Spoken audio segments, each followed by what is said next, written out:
I'm David Bell, and this is the story behind my stories.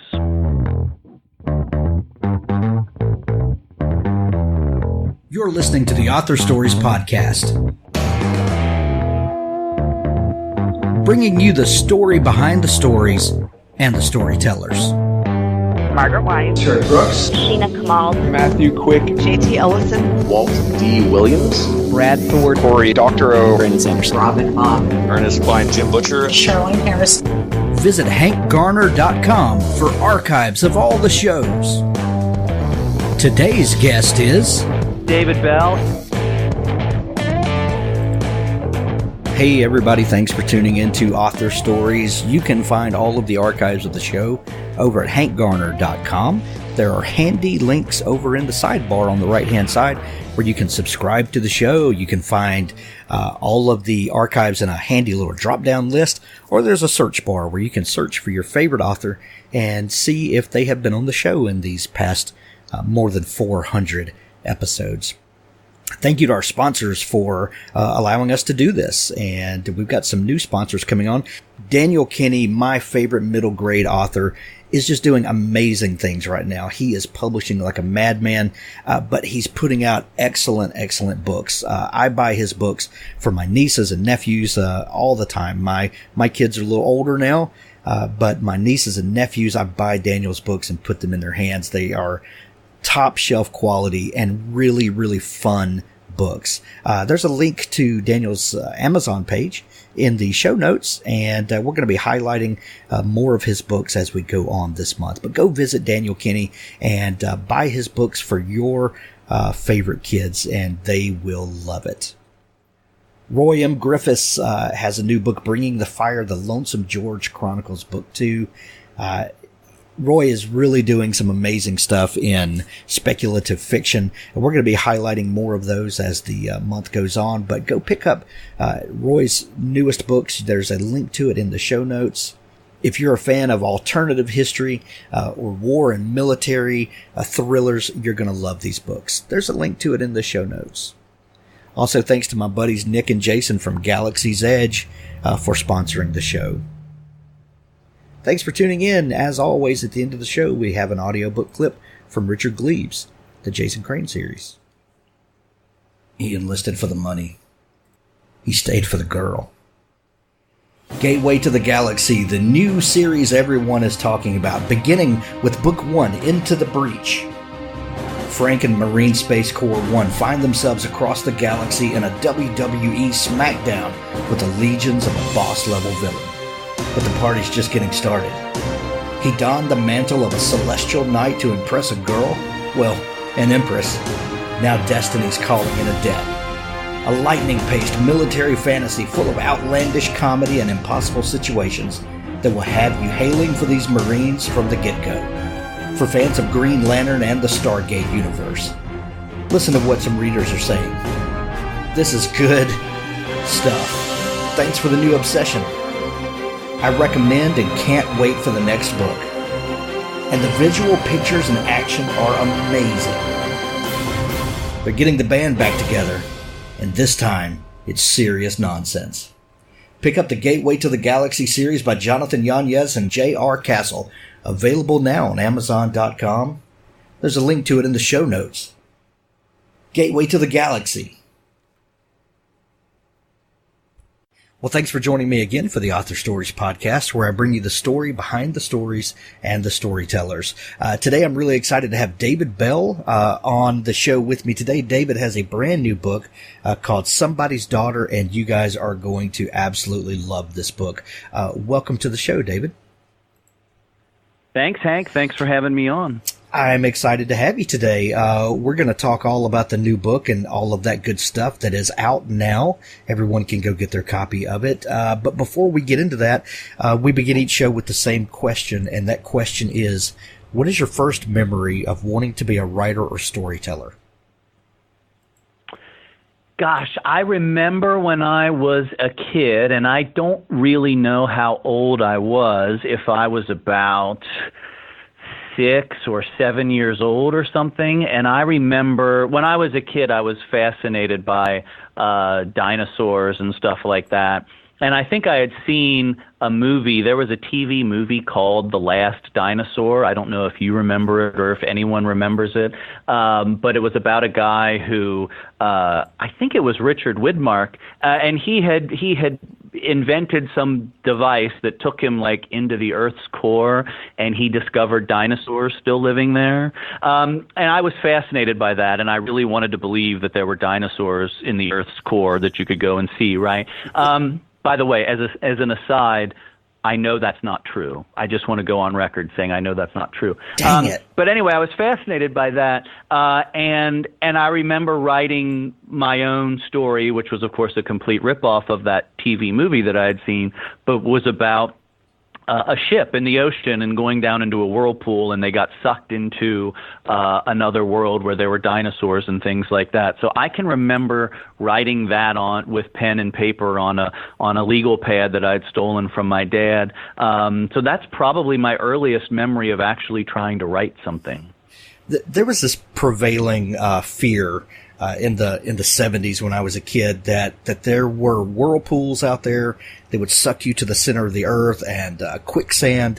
I really feel like that I was more prepared for quicksand than I need to be in today's world. You know, it's interesting because you brought that up, because I was thinking about that, I don't know, maybe within the last year or so, that when I was a kid, you would either see movies that were set in the jungle or whatever, and people were disappearing into quicksand, or even comedy shows like, you know, the Carol Burnett show or something like that. They would do a sketch about somebody getting caught in quicksand, and you don't see that anymore. I mean, has quicksand just gone out of everybody's consciousness now? Because I remember as a kid thinking, oh my God, what if I got caught in quicksand someday? What would I do, right? Not that I've ever been near quicksand, but anyway, so yeah, maybe that will be my next book. Well, it will be quicksand, yes. Quicksand to the center of the earth. I think there's something there, yes. David. I think there's something there. Okay, it's going to be a big hit. It is. Oh, man. Yeah. So after that fantasy story that you wrote, were you bitten by the bug? Was this something that stayed with you as you grew up? I mean, I don't remember writing a whole lot when I was in grade school or even in high school. I mean, I know there are some writers who say, oh, I was always writing. I didn't feel like I was always writing. In high school, I took a creative writing class and I wrote some stories there. More than anything, I was always reading, and that was really the thing that got me interested in writing, is that I was fascinated by books and stories and authors, and I spent a lot of time at the library and in bookstores, and so it was more coming at it as a reader and realizing someday at some point, well, there's someone writing these books, right? There's someone on the other end writing these books. And initially when I was young, say like when I was in high school, I thought all writers were like Ernest Hemingway, because I remember having to read Hemingway in high school, and reading about him or learning about him and thinking, well, that's what writers are like. He lived in Paris and he lived in Key West and he won the Nobel Prize and he ran with the Bulls and all that stuff. And I thought writers led these really wild, glamorous lives, and you had to do that to be a writer. It was only when I got older and, you know, when I was in college and after college, and I started to meet people who actually were writers. You know, I took a creative writing class in college, and it was taught by a graduate student, but this guy had published a story in a literary magazine, and I thought, oh, so this guy is living in the same town I live in. He's going to the same school I'm attending. He's a graduate student and I was an undergraduate. But like he wrote a story that's published. You know, I see him riding his bike around campus, you know, in his windbreaker, and he's writing stories too. So you could be a regular person. You didn't have to be in Paris to get your story published. You could just be a regular person in Bloomington, Indiana, and you could get your story published. And so that was eye-opening to me to say, writers are mostly just regular people, too, and you don't have to run off to run with the bulls in order to be an author. Right, right. The saying goes, to be a writer, you really need to work on two skills, and that's reading lots and then writing lots. What were some of those stories that captured your imagination, maybe the formative stories or genres that you really got into? Way back when I was a kid, I really liked fantasy. That I read. There was a book, King Arthur and His Knights, which was a version of the Sir Thomas Malory tales of King Arthur that was just rewritten for kids by Mabel Louise Robinson. That was in our school library, and I read that over and over again. And I loved it because there was adventure, and there were sword fights, and there were romance. And it was also very sad. I mean, the King Arthur story is incredibly sad because, spoiler alert, King Arthur gets betrayed by everyone who matters to him, and he ends up dead. So I remember really liking the adventure and the romance and that little tinge of melancholy and sadness that was in it. And I also remember reading The Hobbit when I was around the same age. It seems like I was homesick from school, and I just sat there reading The Hobbit all day. So those were some of the really early ones that got me excited about reading and excited about stories. As I got a little older, I started reading more mystery and crime stories.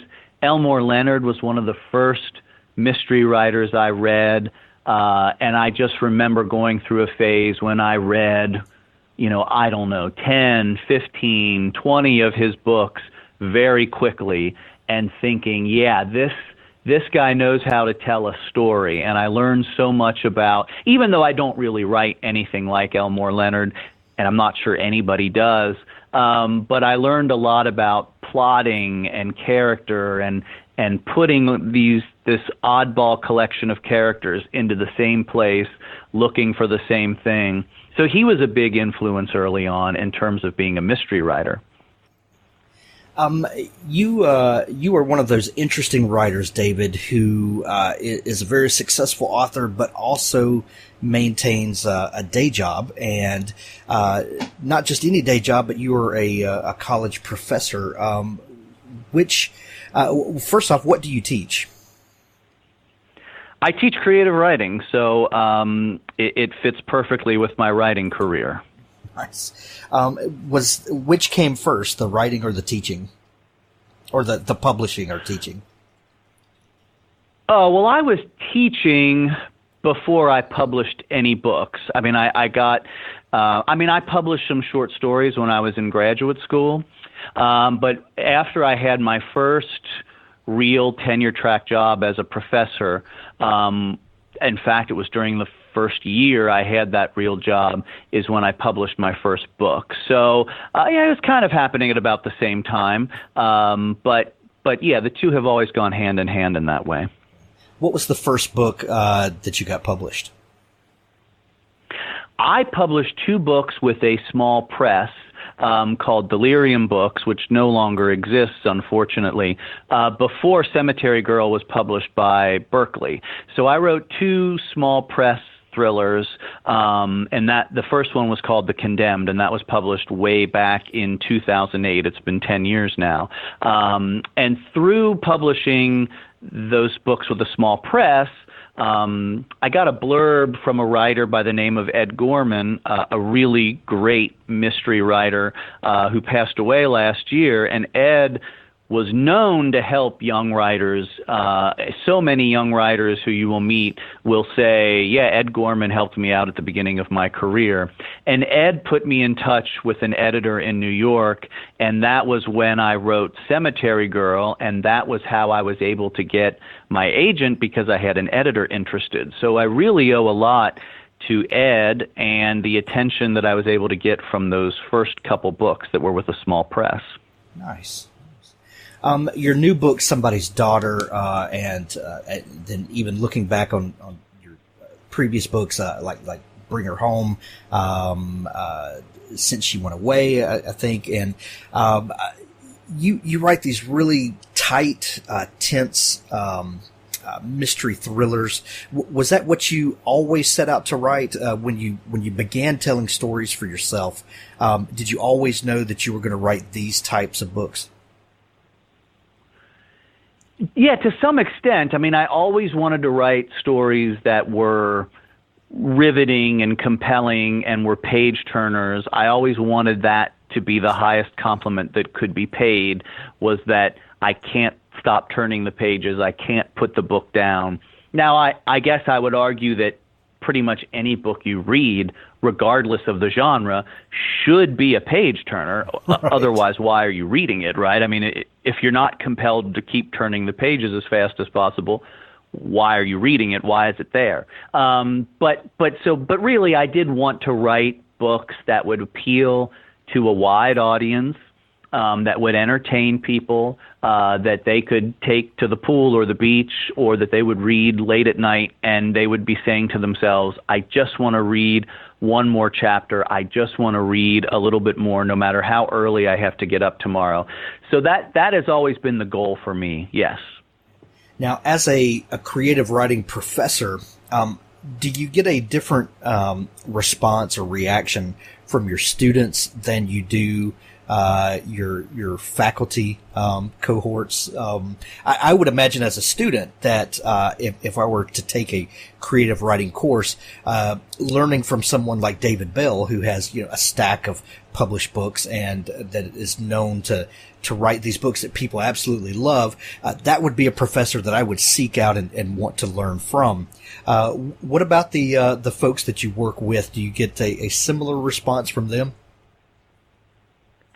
Well, I'm in a really big department in the English department here, and there are people who are interested in all different things, and clearly, with some English professors, there's a snobbery about books that are seen as being popular or mainstream, right? So I'm sure there are people I know for a fact there are people I work with who think, oh, he's just writing, these popular books, these, things designed to entertain people, and how awful, whatever. And that's fine. I do have a number of colleagues who I know read my books and have been very supportive of my writing because they like to read thrillers and they like to read suspense novels too.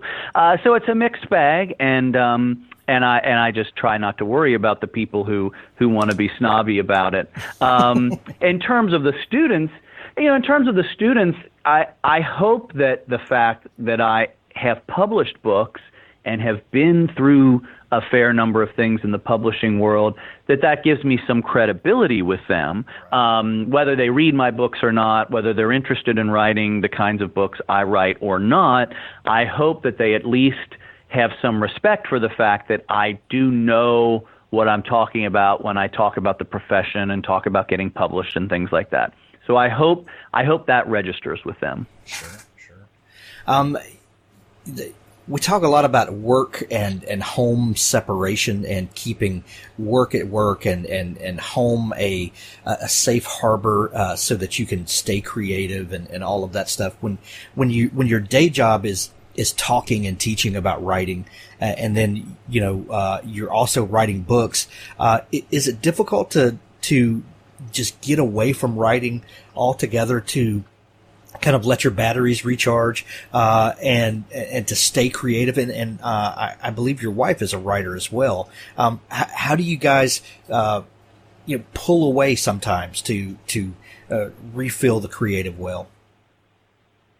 Yeah, I mean, there's a danger in our household that everything we do is about, writing or reading or a book or a story or something like that. But I think anybody who's trying to write or who's trying to do anything creative has to be able to compartmentalize, because whether you have a day job or not, whether you have kids or not or whatever, there are always demands on your time.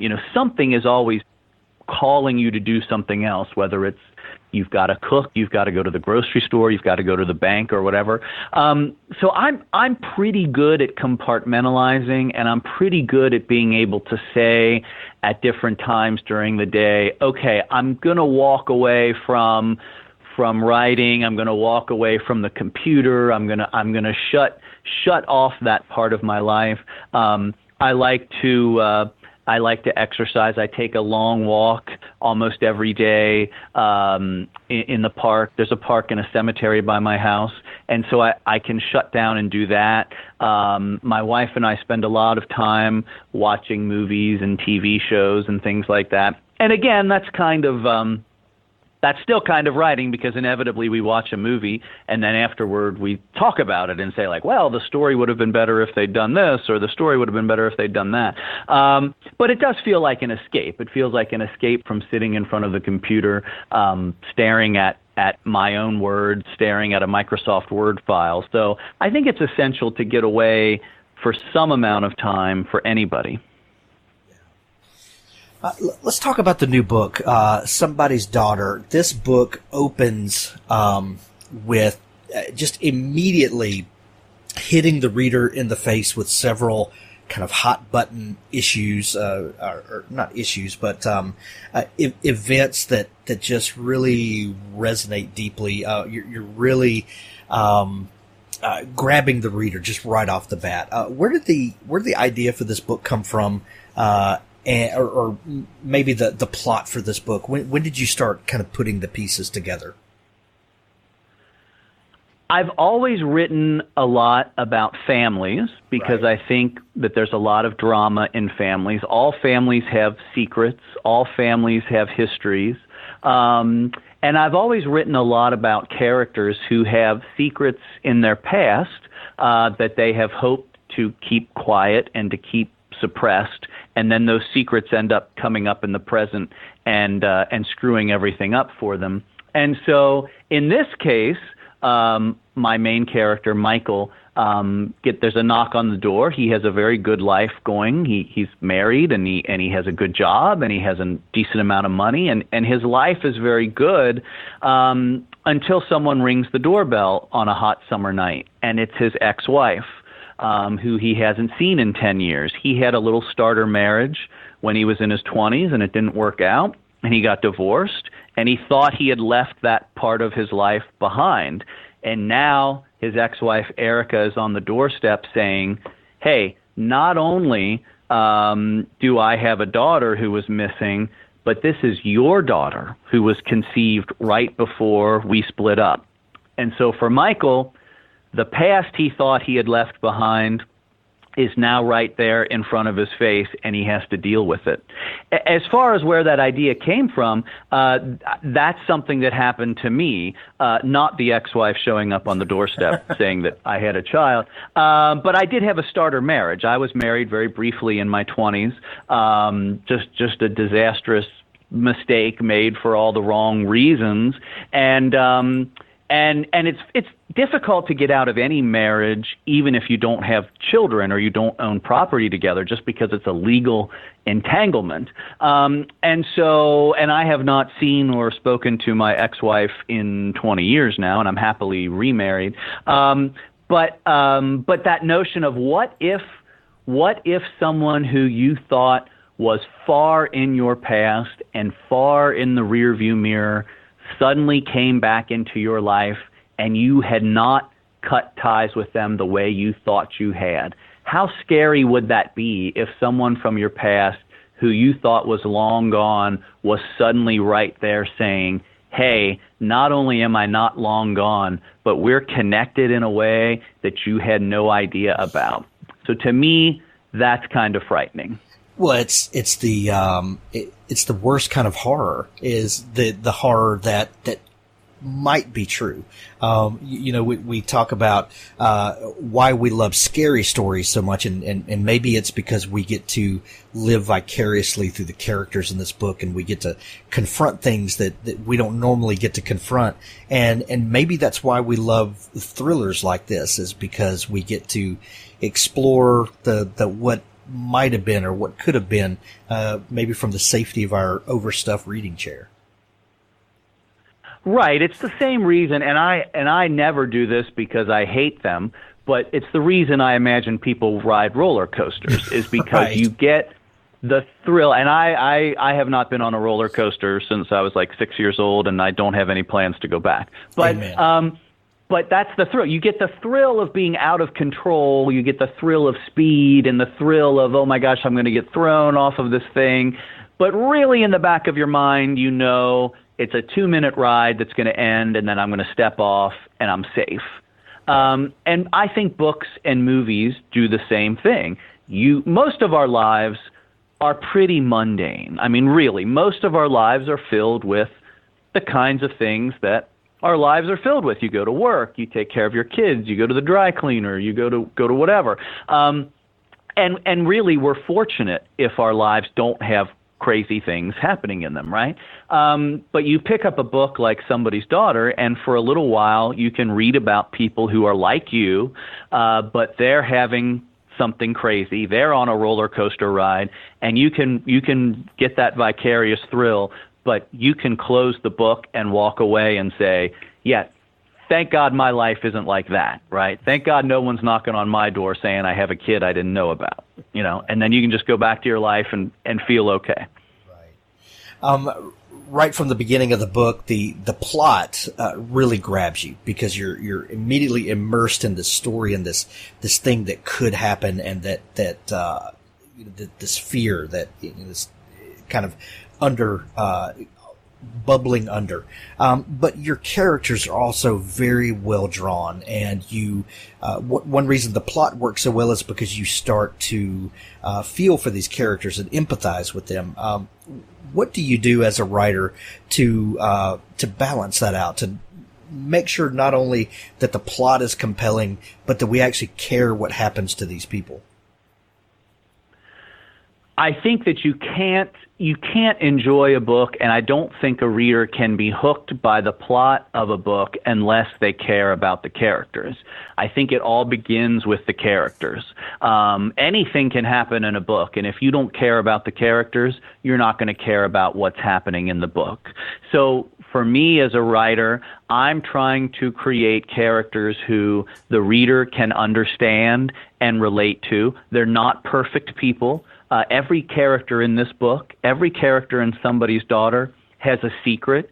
Everybody in the book has, if they haven't lied, maybe they've withheld information, or they've shaved the edges off the truth a little bit to other characters. So everybody has a secret. Everybody is flawed, but at the same time, most of these characters are related in some way, and they do care about each other, and they're tied up with each other. So I think making the characters as complex and as three-dimensional, giving them as many redeeming qualities as possible and giving them some flaws, that's what's going to make the reader get hooked, because in real life, the people we know the best, whether it's someone you're married to or your parents or your sibling, we know those people well, we know their strengths, we know their weaknesses, and we still care about them a great deal. So if you can care about the characters despite their flaws and despite their problems, then I think the book will be stronger for it.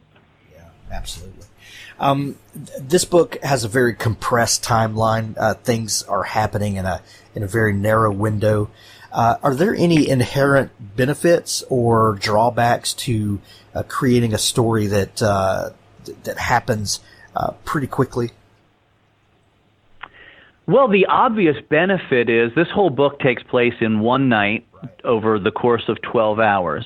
And the obvious benefit of that is that it ratchets up the tension. You know that by the end of this night, all of the answers are going to be revealed.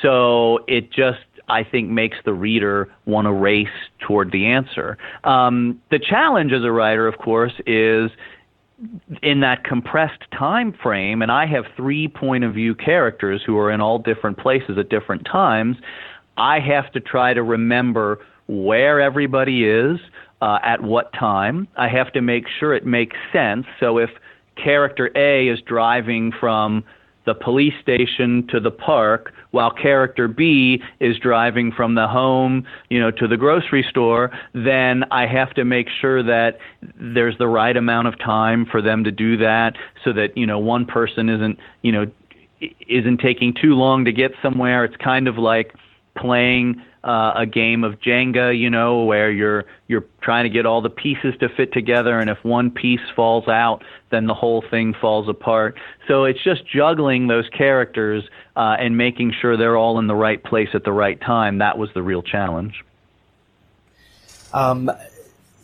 David, the new book is phenomenal. It's out now everywhere. Somebody's Daughter. This book had me nervous and tense for the whole time I'm reading it. Are you working on another novel right now that this one is out? Yeah, I'm in revisions on the next book, which should be out next year. And in that book, it's about a young guy who has a job, and he travels a lot for his job. So he feels like he's spending his whole life in airports and in hotels, and on planes. And he's kind of going through the motions of his life until one day on an airport layover, he meets and connects with a woman in one of these airport bars, and they share a connection that he hasn't really shared with anybody else. And then he finds out that this woman is not quite who she said she was, and that leads him down the rabbit hole of trying to find out what's really going on with this woman, what secret does she have, and how much danger is he going to get into as he tries to figure out who she is. It's classic David Bell, nerve-wracking fiction. I'm looking forward to that one, David. But the new book is out now, Somebody's Daughter. David, thank you so much for taking time to come on the show. If people are not familiar with you and your work, where can they find you online to maybe connect with you, follow you on social media, and all that good stuff? They can go to my website, which is davidbellnovels.com. And absolutely, I love interacting with readers on social media, so they can find me on Facebook, Twitter, Instagram, Goodreads. It's all David Bell Novels. So if you have questions, you want to talk about the book, you want to find something out, you want to find out where I'm doing an event, check those places out and let me know what you think of the book. I'd love to hear from them. Excellent. And folks, if you are having a vacation this summer and thinking that your life is a little too perfect, just pick up a David Bell novel. It'll take you where you never wanted to go. David, thank you so much. You'll never answer the front door again. That's right. Yeah. David, thank you so much for taking time to come on the show today. Thank you, Hank. I appreciate you having me on. Thanks for listening to the Author Stories podcast. For more great author interviews like this one, go to hankgarner.com and dig through the archives. There's something there I know you'll love. Now stay tuned for a special audio clip from Richard Gleaves' The Jason Crane series. You took a terrible risk tonight. Why? You don't know? The first rule. I was told by a friend that I shouldn't reveal my gift to anyone who doesn't have a gift themselves. That's exactly right. Because everyone we tell dies. Yes, you might have marked me for death. Made you a target for a ghost. Why can't people know what we can do? What makes it so dangerous? Valerie took up the fireplace prongs and stabbed the logs. It's called the Great Curse. Sparks exploded from glowing crevices and drizzled upwards, ricocheting off the black belly of the cauldron, turning into tiny ashes that disappeared up the chimney. It was cast by a powerful witch over 300 years ago. Witch? Sorry, but witch? Please, there's no such thing. Valerie closed her eyes. A spoon leapt from Jason's dish and caught him in the temple. He wiped melted ice cream from his cheek. You were saying? She cast the curse to stop the witch trials. In Salem? Jason searched his memory. 1692. They burned her alive in the Salem Common. The only witch to be burned. The cauldron smoked slightly. Its contents had evaporated. A sharp, charred scent filled the room. Wait, said Jason. There were no witches. They were just, I don't know, victims of religious hysteria, right? So you're saying the witch trials were justified? Justified? So if a witch did exist, it would be okay to kill her? No, I just thought... You're right. Never mind. There was one witch in Salem, at least. A woman with a powerful gift. She only wanted to protect people like us, to give the gifted their anonymity, refuge. She cast the great curse as she burned. She proclaimed that mortals who know a witch shall know death. And that is the great curse. And it's still in effect after all this time. Mortal, as in... Non-gifted.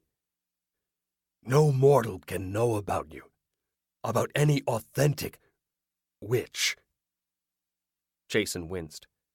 Isn't there another word besides that? She shrugged. So no one can know what I am, what I can do, or else they become a target. Right.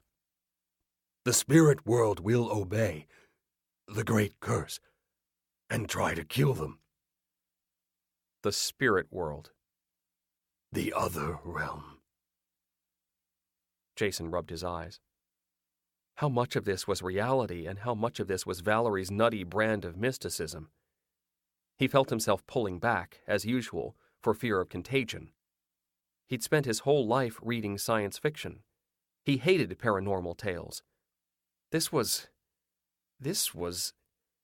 not his genre.